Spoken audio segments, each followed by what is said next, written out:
let's dive right in to the first car that I owned. It was a Renault Clio 2.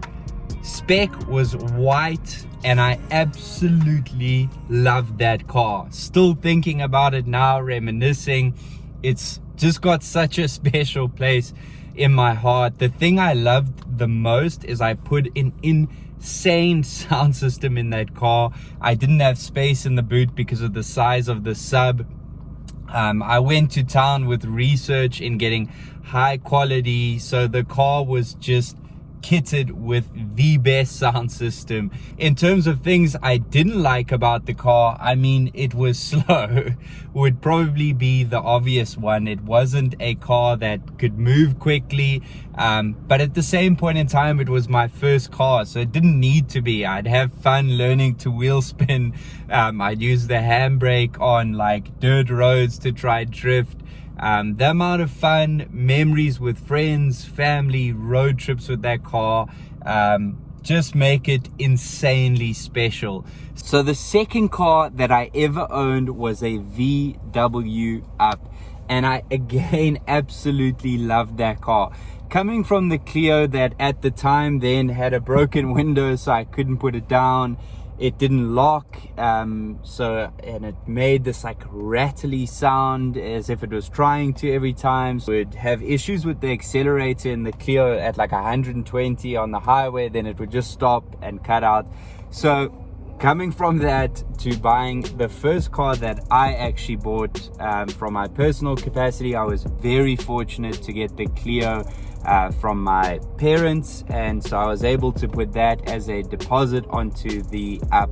It had a sunroof, it had heated seats, even Bluetooth for me was a massive step up. It's such a small car. It's at an entry-level kind of price point, and that's where it's competing, but it didn't feel like that. I mean, heated seats, cruise control I had, the sunroof as I mentioned, so it felt like just such a big step up. The one thing I didn't like about the car was the fact that it was so small. So boot space was more than limited. The rear seats and obviously my passengers didn't have much space, and so hence why I moved to the next car. Now, what is that third car? The third car was actually a bad financial decision, one of many I have made, but I guess that's life. We're all learning and figuring these things out. But essentially I changed from the Up too soon in the financial agreement, and so I got my first ever Polo. It was a Polo Trendline, but the thing I loved the most about it was actually the color. I got that like white silver color, so at the time it was like one of the first. It was very different, unique. A lot of people would notice it, compliment it, and I loved it. Again, a big step up in terms of comfort, power, a bit more space. The car ownership experience was incredible. I guess I just wish I had been more patient. Moving on to car number 4, and it's one of the coolest cars I've been able to own, even though I'm personally not a fan of the brand. It was an Audi A3. It was a beautiful gray color, automatic, sunroof, beautiful spec. Overall, just a really great car. My preference has always personally been BMW. So you may be asking, why did I get an Audi A3 then? Well, it helped me to swallow a lot of the shortfall on the Polo Trendline. Reason being, I bought it privately through a really close family friend. Overall, just a really great car. I think the thing I loved the most is it was more premium, great sound system, had one of those subs where they sit in the spare tire, so just crazy technology. Overall comfortable. Took it to Cape Town on a trip, really enjoyed it overall. And here's the but: that car gave me a lot of issues with gearbox towards the end of my ownership with it, and it just drove me insane. I took it to Audi, they had a look, said no, nothing's wrong, would drive the car and it would slip. Eventually they said, okay, it's one of the clutches. So the car was coming towards the end of its warranty. It had been back and forth to Audi, and I was just sick of having to take it in, being without a car, and obviously fearful for the cost that would be long term. It didn't seem like a car I could hold on to, and was still doing a lot of mileage on the cars that I used. So I ended up trading that and went on to my fifth car. Now the fifth car was an unfortunate one as well. With the price of cars, by the time that I was buying the fifth car, they had gotten to a point where it was getting absolutely ridiculous a couple of years ago, and even now it's become unreasonable to almost attain some of the dream cars that we all have because of the cost of them. The fifth car that I owned was a 1-liter DSG Life Polo.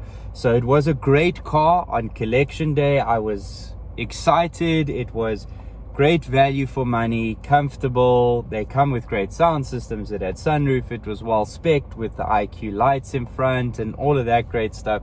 So it seemed like the right purchase. I had warranties, extended service plans, so felt like this could be a car that would last. And then the plan was actually to trade that down the line for my GTI, which was always kind of the end goal.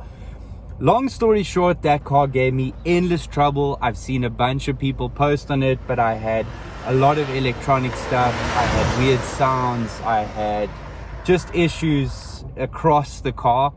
Kept going back and forth with VW. They couldn't fix it. They kept arguing with me. I wanted to try to take the car back. Eventually made my way to finding a plan for the sixth car. So that brings me here to the last and final car that I've owned in my life. The dream, the beauty, the Polo GTI. As a lot of you will know, if you followed this channel, it's been a dream of mine to own this car all along as I can remember. If you haven't seen the collection video, it's in the description down below of me collecting my dream car.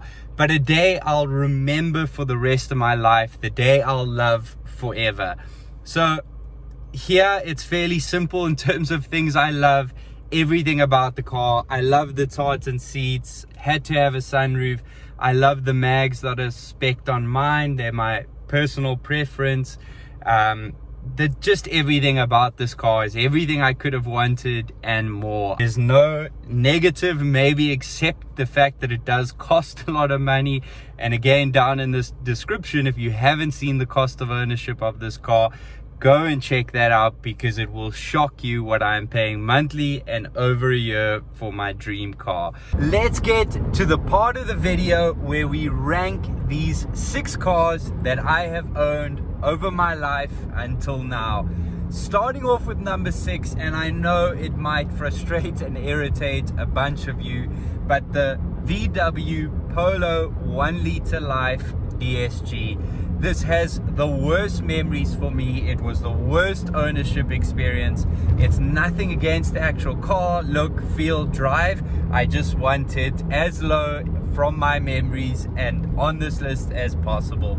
Number 5, and this pains me to put it here, but the Renault Clio 2. A car with so many great memories, but definitely not attractive from the outside. No amazing features. It just holds insane sentimental value for me. Number 4 on the list, the VW Up. A car with great features, a car which was special in terms of being the first car that I bought, and a car overall that I enjoyed owning. Number 3 on the list, obviously the Polo Trendline, a car I owned for a good amount of time. Obviously a step up from the Up in terms of power, space. Really enjoyed that. I think it looked really good when they launched that new shape Polo as well. Number 2, the Audi A3. Again, not a manufacturer I love, not a manufacturer that I probably would have dreamed or wanted to ever own, but I was privileged enough to own it, and I did enjoy the experience. I do think it's a good looking car. Just again, preference, would have preferred to have owned a BMW should someone privately have been able to sell me one. Number 1, and the most important car on the list, the Polo GTI. It's obvious that that would be in my number one, and a car that I love, a car that I appreciate, and a car to me that is always going to be one of my favorites and top of my list.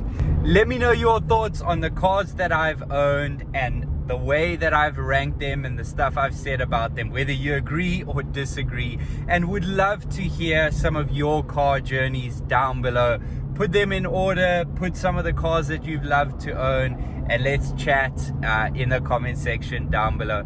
As always, I truly appreciate every single one of you that watches these videos. If you haven't subscribed, you're new, or you've watched a ton of my videos, please hit that subscribe button, and I'll see you in the next one. Cheers!